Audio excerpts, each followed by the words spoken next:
një kohë të gjatë për të analizuar të gjitha dokumentacionet që kemi pasur në dispozicion. Pse e kemi bërë këtë? E kemi bërë për të qenë të qetë dhe për t'i dhënë Vlorës një investitor të vërtet. Pra, jo thjesht një investitor që do të vinte dhe do të mundohej dhe më pas do të shiste atë koncesion për ta lënë që ta dërtonte dikush tjetër. Jemi munduar që të sigurohemi që fituesi të ketë kapacitetet financiare për të ndërtuar një aeroport i cili synon të jetë aeroporti më i rëndësishëm në vend. Në mars të vitit 2021, asokoj Ministri i Infrastrukturës dhe Energjisë, Belinda Balluku, doli garant shqiptarëve se fituesi i aeroportit ndërkombëtar të Vlorës ishte kontrolluar deri në dokumentin e fundit. Në gusht 2026, biznesmeni nga Kosova, Behxhet Pacolli, pronoi për fituesi 98% të kompanisë koncesionare të aeroportit, paralajmëron të njëjtin shtet se ekspozimi financiar i Mapkos ka kaluar 320 milionë euro dhe se arbitrazhi ndërkombëtar mbetet në tavolinë. Kundërpërgjigjja e biznesmenit se do ta dërgonte shtetin shqiptar në arbitrazh erdhi pasi Ministria e Infrastrukturës dhe Energjisë në drejtimin e Enea Karakaçi filloi procedurat për zgjidhjen e parakohshme të kontratës koncesionare për aeroportin ndërkombëtar të Vlorës. Mes këtyre dy momenteve ndodhet historia e vërtetë e aeroportit të Vlorës. Në qendër të kësaj dosjeje nuk është vetëm Behxhet Pacolli, por edhe Belinda Balluku, ish ministrja vet, e mori publikisht autorsinë politike të këtij kontrolli. Unë nuk do zgjatësh sa më tej, por fillimisht pasi t'i lë edhe kryeministrit fjalën, do desha që të falenderoja të gjithë anëtarët e komisionit, të cilët janë këtu me ne sot dhe kanë bërë një punë kryeministër realisht për t'u vlerësuar. Kemi qëndruar gjatë në ambientet e Ministrisë Infrastrukturës dhe të Energjisë për ditë e net të tëra, duke kaluar çdo dokument në përduar dhe duke kërkuar saktësime nga institucionet ndërkombëtare dhe nga institucionet e shteteve të tjera ku pjesëmarrësit kishin kryer punimet më parshme ose kanë eksperiencë në këtë fushë. Sot kjo fjali kthehet si bumerang, sepse pyetja nuk është më vetëm çfarë bëri Pacolli. Pyetja është çfarë dinte Ministria e Ballukut dhe çfarë bëri me atë që dinte. Tashmë drejtësia shqiptare ka nisur hetime që prekin dy anë të ndryshme të historisë së aeroportit të Vlorës. Njëra lidhet me procedurën e dhënies së koncesionit, ndërsa tjetra me luftën mes ortakëve të vijas për aksionet e projektit. Pas informacionit nga media 60, në dosjen që prek procedurën e koncesionit janë artikuluar 5 pika hetimore që lidhen me veprimet e zyrtarëve të Ministrisë së Infrastrukturës dhe Energjisë. Në anën tjetër është përplasja Pacolli-Ademi. Behxhet Pacolli pretendon se nuk ka autorizuar asnjë kontratë për kalimin e 47% të kuotave drejt 2A Group, ndërsa Valon Ademi pretendon se ekzistojnë marrëveshje të vlefshme që çojnë strukturën e vijas në 51% me 49%. Dokumentet nga gjykata e lartë tregojnë se palët pretendohet se kishin lidhur që më 19 qershor 2024 një parakontratë dhe marrëveshje shitblerje dhe në 12 korrik 2024 2A Group transferoi 4700 euro dhe më 3 prill 2025 u hartua kontrata notariale për transferimin e 47%. Kontrata nuk është regjistruar në Qendrën Kombëtare të Biznesit dhe Mapko e kundërshton vlefshmërinë e saj. Por përpara se të hyjmë te Kredia që është kthyer në një nga nyjet më të forta të konfliktit, një tjetër emër e lidh kantierin drejt për drejt me rrethin e Belinda Balluku. Media 60 ka zbuluar se Alco Impex Construction është kontaktuar si nën kontraktor në aeroportin ndërkombëtar të Vlorës. Marrëveshje miratuar nga Ministria e Infrastrukturës dhe Energjisë, kurse Arbër Abazi, pronari i kësaj kompanie, rezulton një ri lidhur me kushërirën e Belinda Balluku. Kjo marrëdhënie familjare merr pesh për shkak se kompania është pajtuar si nën kontraktor në një koncesion ku ministria drejtuar nga Balluku ishte autoriteti kontraktor dhe kishte kompetenca të drejta mbi zbatimin e kontratës. Në të njëjtën rrjet biznesi shfaqet edhe kompania Alco Impex General Construction, e lidhur me familjen Ademi, ku Arbër Abazi ka pasur dhe ka rol administrues. Lidhjet mes personave bëjnë legjitime pyetjen se kush e propozoi Alco Impex si nën kontraktor të aeroportit, kush e autorizoi, nëse lidhja familjare ishte deklaruar dhe nëse është bërë ndonjë verifikim për konflikt të mundshëm apo në dukje interesi. Përplasja mes Pacollit dhe Ademit më pas nxorrin sipërfaqen një çështje shumë të madhe se aksionet, financimin e projektit. Këtu do të bëjë një dallim i qartë sepse aeroporti i Vlorës ka pasur dy financime të ndryshme. I pari është kredia me bankën kombëtare, tregtare e lidhur në vitin 2023. Dokumentet tregojnë një financim të vijas deri në 56 milionë euro, me një paketë sigurisht ku përfshihen kotat dhe të ardhurat e shoqërisë. Edhe kontrata e mëvorshme me Delfos e njeh këtë financim si borxhin ekzistues të projektit dhe në akset e saj evidenton kredinë e BKT-s, pengun mbi kotat, garancinë e Mapkos dhe direct agreement me qeverinë sipas kontratës koncesionare. Pra, në vitin 2023 shteti nuk kishte jashtë financiare. Kur financimi i projektit vijan, aeroporti ndërkombëtar të Vlorës, koncesionin, kotat dhe të ardhurat e projektit, Ministria e Infrastrukturës dhe Energjisë ishte në tavolinë si autoriteti kontraktor.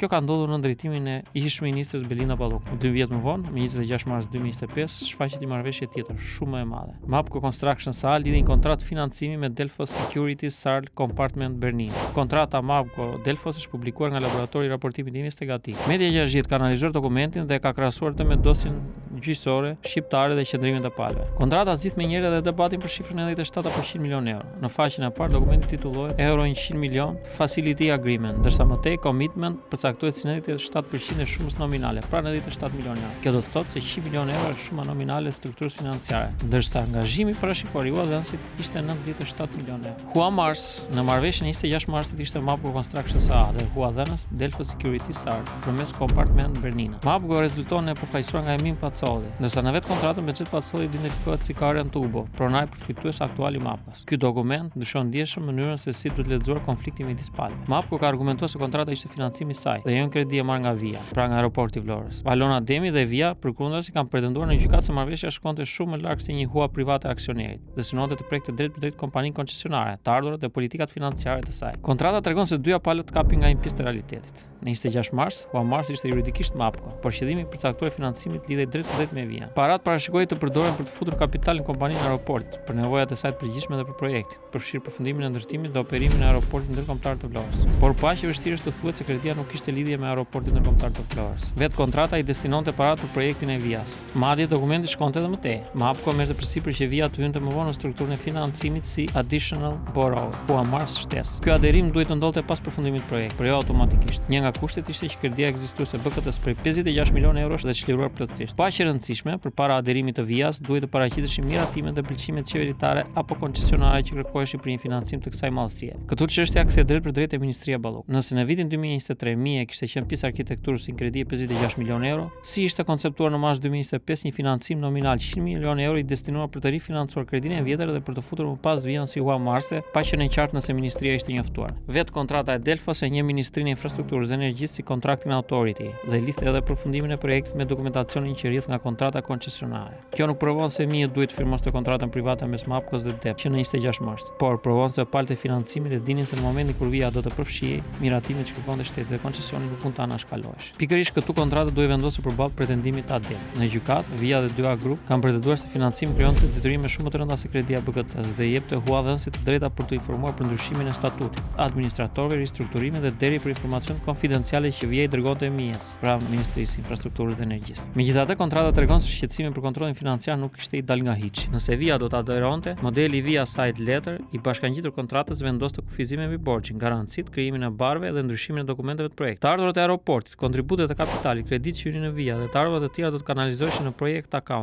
project accounts, ndërsa përdorimi i këtyre llogarive dhe ndryshimet të caktuara në strukturën e projektit i nështroheshin kushteve të Huadhensit. Por është e rëndësishme që edhe kjo të mos shtremërohet. Side Letter ishte pjesë e mekanizmit të parashikuar për aderimin e aeroportit ndërkombëtar të Vlorës. Jo provë se këto kufizime kishin hyrë automatikisht fuqimi 26 mars. Këtë argument e përdor edhe vetë Delfos. Në një letër datës 27 shkurt 2026, Huadhensi deklaron se Via deri në atë moment nuk kishte hyrë në marrëdhënie kontraktore me të, se Delfos nuk mbante barë, penga për garancimin e asetet e Vias. Sipas interpretimit të tij, nuk kishte pasur detyrim të kryente njoftime në kuadër të kontratës koncesionare. Kjo krijon kontrastin më të qartë mes palëve. Ademi ka bazë kur thotë se dokumentet parashikojnë një mekanizëm që mund të vendoste Via në kontroll të fortë financiar nëse aderimi realizohej. Mapco dhe Delfos kanë bazë kur thonë se Via nuk rezulton të ketë firmosur aderimin dhe se deri në shkurt 2026 nuk kishte bërë palë huas. Por kjo nuk e mbylldosje. Përkundrazi, hap pyetjen më interesante. Pse Via nuk kryen kontratë? A mungoi miratimi i ministrisë apo lufta mes ortakëve bëri të pamundur zbatimin e strukturës që ishte parashikuar në mars? Dosja e gjykatës parashiron pikërisht pretendimin se ish administratori,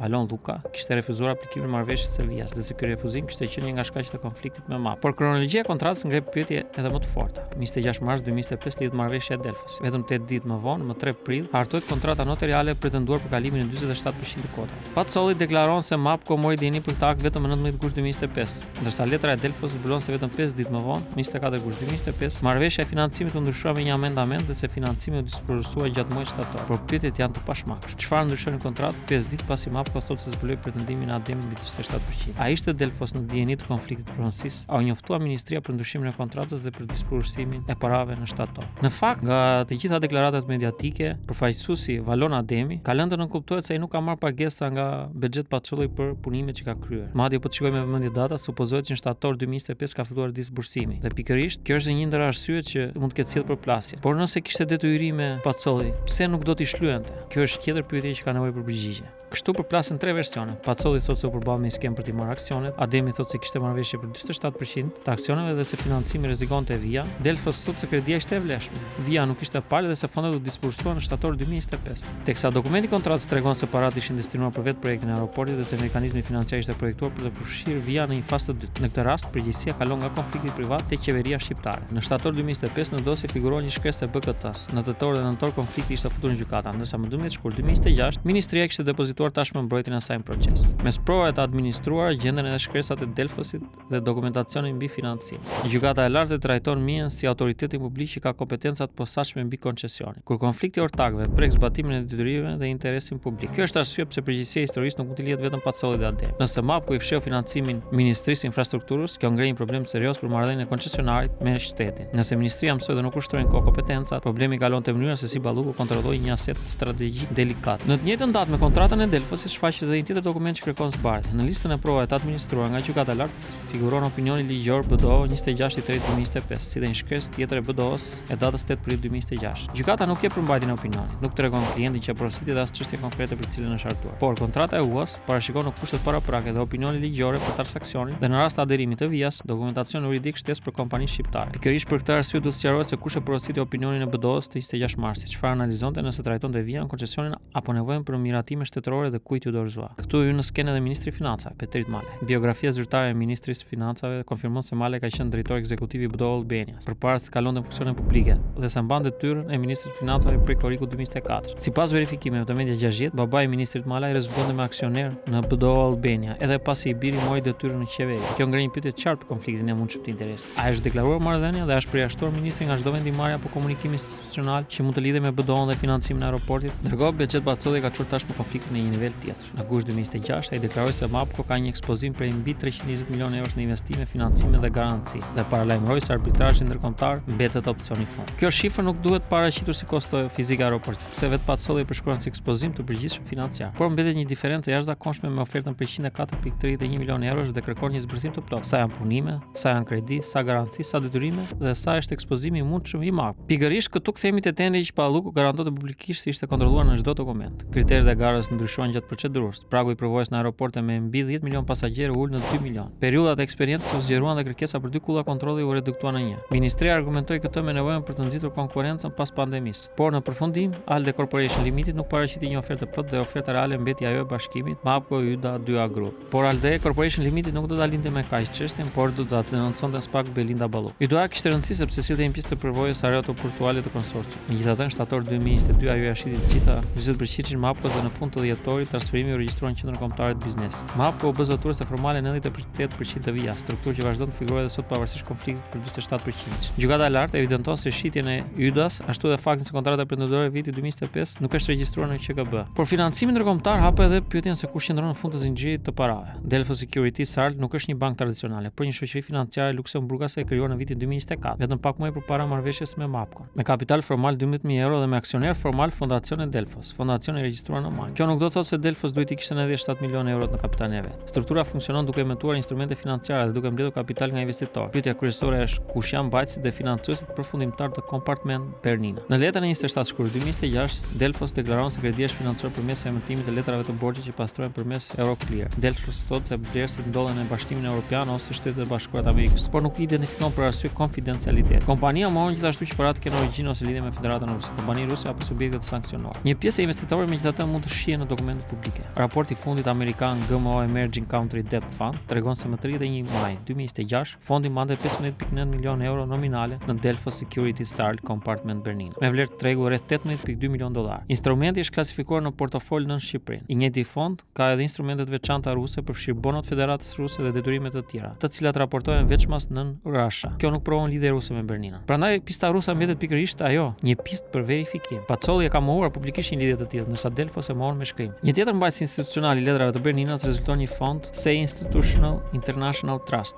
Dokumentet e depozituara në SEC tregojnë një pozicion për 1.5 milionë euro nominale në Delfos Security SARL Compartment Bernina MTN në fund të vitit 2025. Këtu shfaqet edhe një mbivendosje me emrin e Jared Kushner, dhëndrit të presidentit të Shtetet e Bashkuara të Amerikës Donald Trump. Dokumentet e SEC tregojnë se Affin Management është menaxher investimi i fondeve Affinity dhe Jared Kushner është drejtuesi i Affin. Kjo nuk provon se Kushner ka financuar aeroportin e Vlorës dhe as paratë e një fondi të SEI-s janë paratë e Affinity Partners. Është një lidhje administrative në njëjtin ekosistem financiar. Lidhja shumë e fortë mes aeroportit Vlorës dhe Kushnerit është gjeografike dhe politike. Projekti Affinity Partners për Sazanin, e cila lidhet edhe me Zvërnecin dhe Vjosnartën, ka qenë një nga shkaktarët e protestave që nisën në fund të majit dhe që që tashmë ka kaluar mbi 70 ditë. Në këtë rast, masterplani i aeroportit të Vlorës merr një peshë tjetër. Masterplani me të cilin u zhvillua gara nuk është hartuar pas fitimit të koncesionit nga Pacolli. Ai ishte një dokument ekzistues i vendosur nga vetë shteti në dosjen e tenderit dhe përmirësimi i tij është pjesë e vlerësimit të ofertuesve. Në plan nuk shfaqet vetëm pista dhe terminali, por edhe një vizion më i gjerë territorial me zona për hotel, resort, marinë, sport, zhvillim rezidencial, bujqësi dhe kantina. Në një prej varianteve shfaqet një superplot prej rreth 680 hektarësh përreth zonës aeroportuale. Dokumentet teknike kërkonin gjithashtu që masterplani përditësuar të parashikonte zhvillimin dhe përdorimin afatgjatë të tokës brenda dhe jashtë perimetrit të aeroportit. Kjo provon se aeroporti ishte menduar nga shteti si pjesë e një vizioni ekonomik më të gjerë për territorin brez. Kjo merr pesh kur vendoset pra ndryshimeve të kufive të zonës së mbrojtur dhe ndryshimeve të mëmorshme ligjore. Komisioni Evropian ka konstatuar se ndryshimet e vitit 2024 në ligjin për zonat e mbrojtura lejuan aktivitete si ndërtimi i resorteve turistike brenda këtyre zonave dhe paralajmëroi për rrezikun ndaj biodiversitetit dhe zonave potenciale Natura 2000. Në vitin 2025, Parlamenti Evropian e bëri edhe më të drejtpërdrejtë këtë shqetësim, duke kërkuar që ndërtimi i aeroportit të Vlorës në Vjos në Art të trajtojnë kapitullin 27 të negociatave të Shqipërisë me Bashkimin Evropian. Aeroporti nuk është prova se qeveria i dha tokat e resorteve Makpos, por është infrastruktura që rrit aksesin, vlerën dhe potencialin ekonomik të gjithë zonës. Kjo është edhe arsyeja pse historia e aeroportit të Vlorës nuk mund të tregohet thjesht si një sherr mes Pacollit dhe Adem. Konflikti i tyre nxorrin sipërfaqe kontrata, financime dhe pretendime që sot e detyrojnë qeverinë Rama të japë llogari për një projekt që vetë Balluku e kishte marrë përsipër publikisht në garanci politike. Media 60 ka kontaktuar Ministrinë e Infrastrukturës dhe Energjisë për autorizimin e kontraktore në marrëdhënie me Alcoimpex dhe për të sqaruar kur dhe në çfarë forme është njoftuar për financimin e Delfos. Është kontaktuar Ministri i Financave Petrit Malaj për lidhjen e mëparshme me BDO Albania, interesat e pretenduara familjare në këtë kompani dhe opinionin ligjor të 26 mars 2025. Gjithashtu Media 60 ka kontaktuar Bexhet Pacolli nëpërmjet kompanisë Mabetex për origjinën e financimit, investitorët e Berlinas dhe pretendimet për lidhje ruse. Ashtu edhe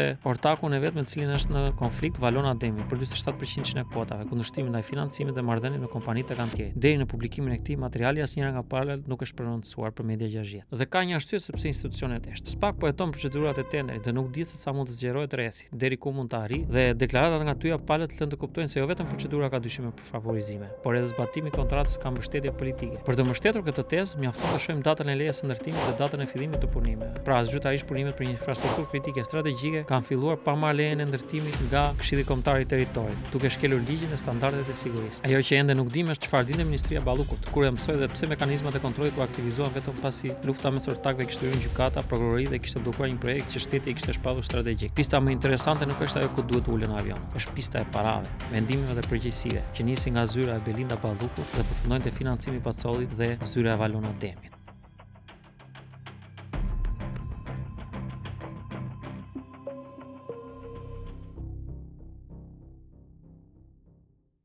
Ju pëlqeu kjo video? Atëherë bashkohuni me ne. Na ndiqni në Instagram, Facebook dhe TikTok dhe bëni subscribe në YouTube. Klikoni like dhe share dhe aktivizoni njoftimet për të mos humbur asnjë video të re. Faleminderit për mbështetjen.